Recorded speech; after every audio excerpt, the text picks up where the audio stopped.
Why are Mom's bones here? My 4-year-old niece Jazelle looked at me with wide, innocent eyes. She had been left in our care after my sister Ashley went missing. As soon as Jazelle arrived at the house, she pointed to the garden and uttered those chilling words. A shiver ran down my spine. What could it be? I whispered, fear gripping my heart. That sister is here? Jazelle possessed a mysterious power, a sixth sense that had proven true time and time again. Having witnessed it multiple times, I felt the blood drain from my face as my niece spoke. Her words struck a chord of dread within me. Driven by a mixture of apprehension and desperate hope, I started digging in the direction she pointed. From there, one after another, I found my sister's belongings. A familiar hair clip, a button from her favorite jacket, a worn leather bracelet. Each item unearthed sent a fresh wave of nausea through me. What the hell is this all about? I muttered, my hands trembling as I dug deeper, and then I found it. A letter addressed to me with a postage stamp, buried alongside a canvas bag containing more of Ashley's things. When I discovered the truth hidden within that letter, I couldn't stop shaking with fear and anger. It was a message from Ashley, a plea for help disguised as a casual note. It spoke of her suspicions, her fear that someone was following her, watching her, and it named my husband Ciaran as the person she feared most. Ciaran, my husband of 2 years, was 5 years my senior. We had been colleagues working for the same internet company.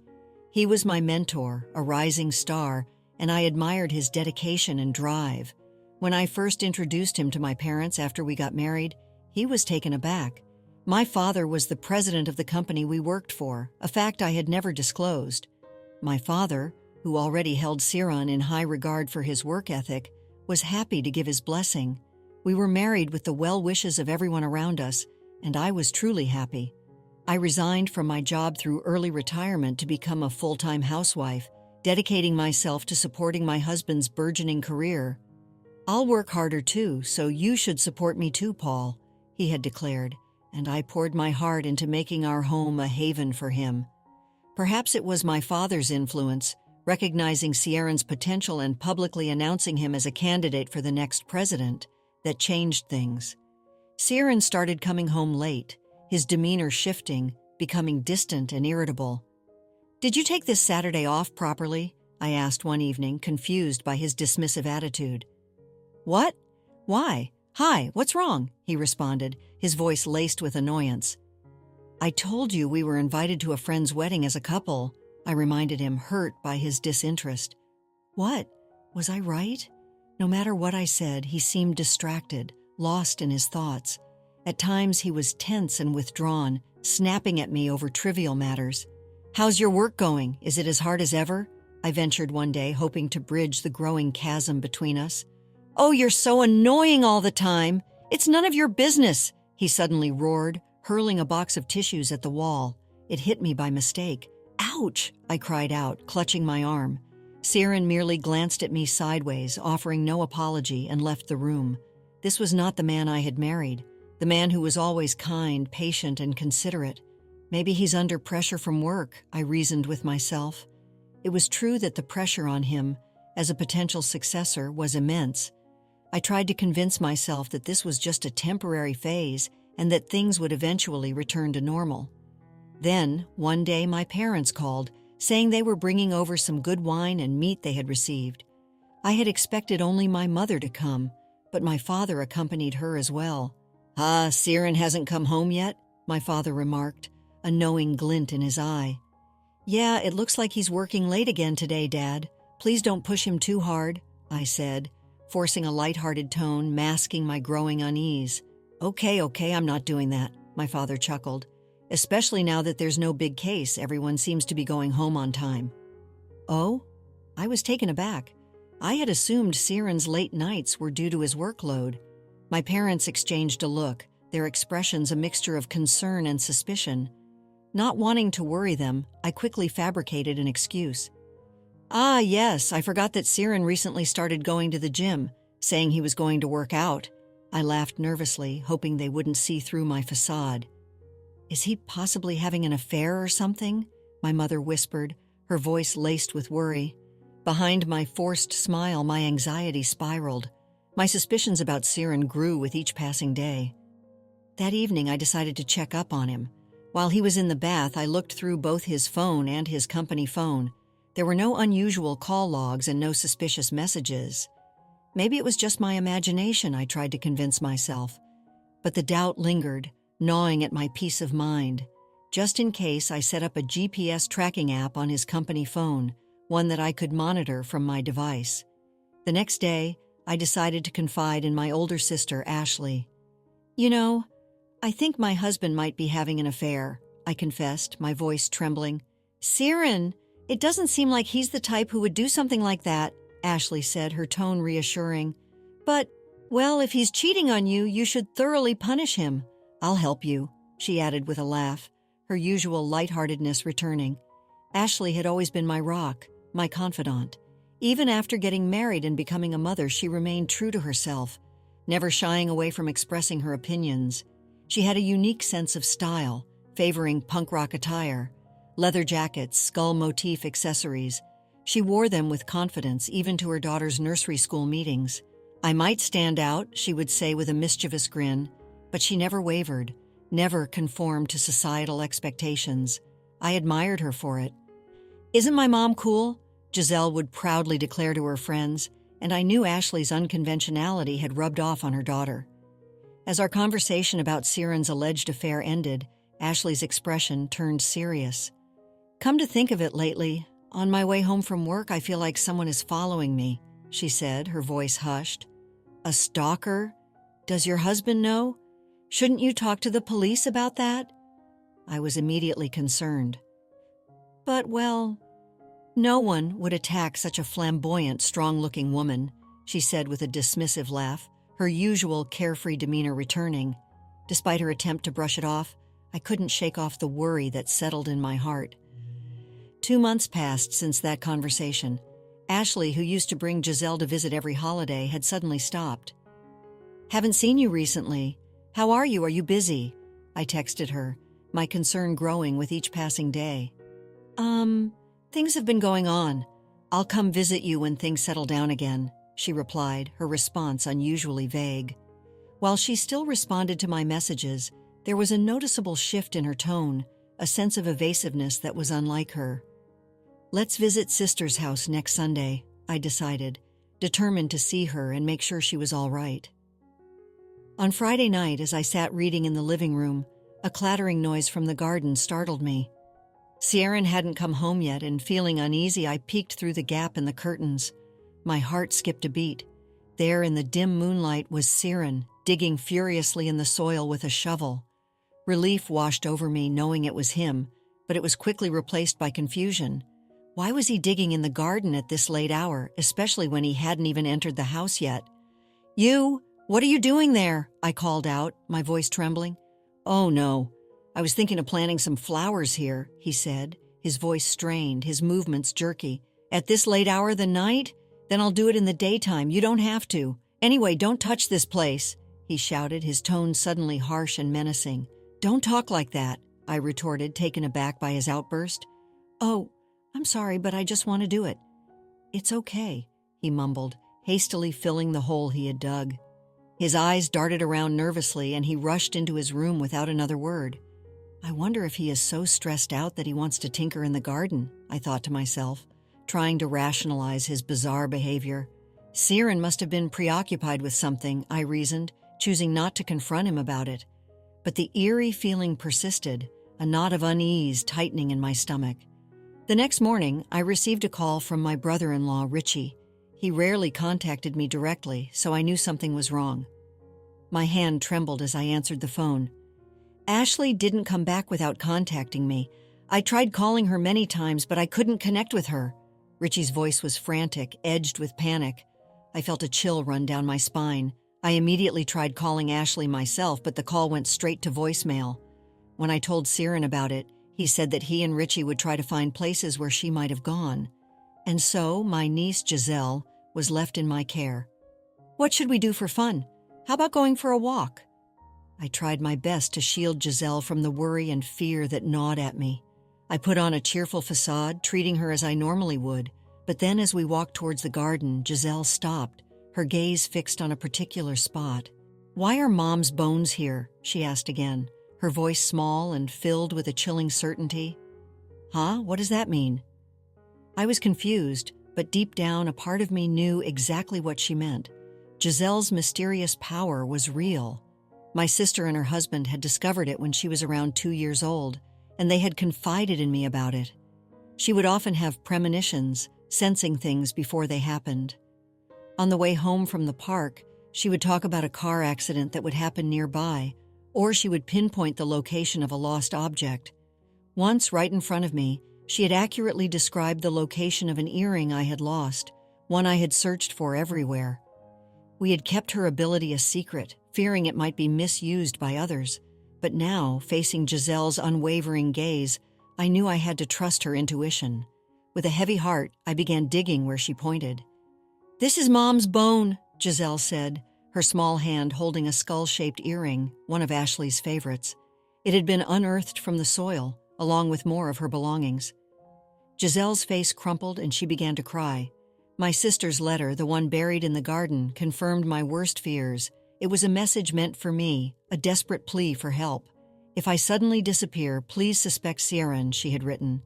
And as I read those words, the pieces of the puzzle fell into place.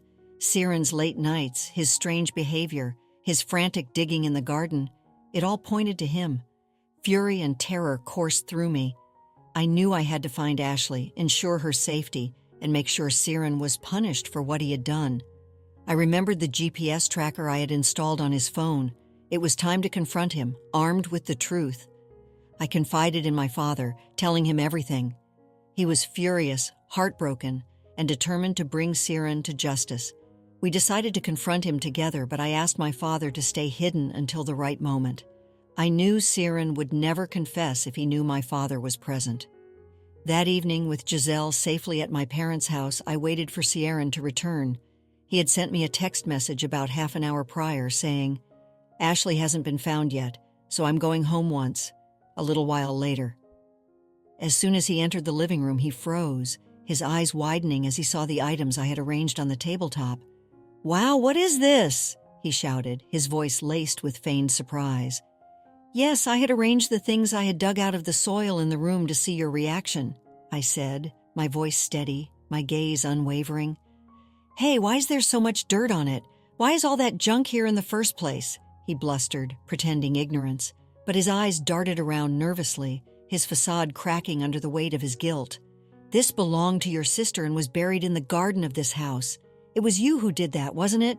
I challenged him, my voice cold and sharp. "Hey, where's your sister? What proof do you have to say that? There's no way I know where Ashley is. What are you talking about?" he stammered, his face paling. "You were messing around in the dirt yesterday. It's obvious that you're involved in this, isn't it?" I pressed, my anger simmering. "What happened in the garden happened yesterday, today. And besides, I was watching you." "So?" he retorted, his voice rising defensively. Did he think he could get away with it? He shut up as if realizing there was no point in denying it any longer. "Well, okay, just read this and you'll know everything." I placed Ashley's letter, the one buried alongside her belongings, in front of him. "A letter? It's the letter your sister was trying to get out for me. This also came out of the ground? There shouldn't have been anything like that," he mumbled, his voice barely a whisper. He was unaware of the letter's existence. He hadn't checked that thoroughly when burying Ashley's things. "If I suddenly disappear, please suspect Siren," I read aloud, my voice trembling with barely suppressed rage. "Hey, what does this mean? Does it mean you're sure you had something to do with your sister's disappearance?" "This time I don't know anything about that." "Ashley? What are you talking crazy about, too?" he insisted, his voice cracking, sweat beading on his forehead. "There's more to this. I was persistently followed by Siren," she said. I stared at him, my eyes burning with accusation. "Oh no, no. You were doing something terrible, weren't you? Explain to me what's going on." Siren hung his head as if contemplating his next move. "No, I didn't. What? It wasn't forced. She wanted me. He trailed off, his words incoherent, revealing a twisted truth. He had been infatuated with Ashley, harboring secret feelings for her since the beginning of our marriage. "I also put up with it because I married you in the first place, but Ashley and I get on well together, don't we? We talk a lot. We're even the same age."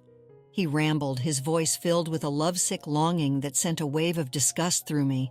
"I don't think she meant to talk to you like that. But after all, just having a nice conversation isn't enough, is it?" I spat, my voice dripping with disdain. Ciaran didn't seem to hear me. He was lost in his delusional world, consumed by his obsession with my sister. "I began to want to know more about her," he continued, oblivious to my growing fury. Ciaran, driven by his twisted desire, had started following Ashley home from work, stalking her, lurking in the shadows. "Maybe you weren't busy at work. You were just running late because you were visiting my sister," I said, my voice laced with sarcasm. "Oh yes, well, I don't need to work overtime considering how good I am at my job," he boasted, his arrogance astounding. He seemed to have no remorse, no awareness of the gravity of his actions. Ashley's words echoed in my mind. Someone might be following me. It wasn't her imagination.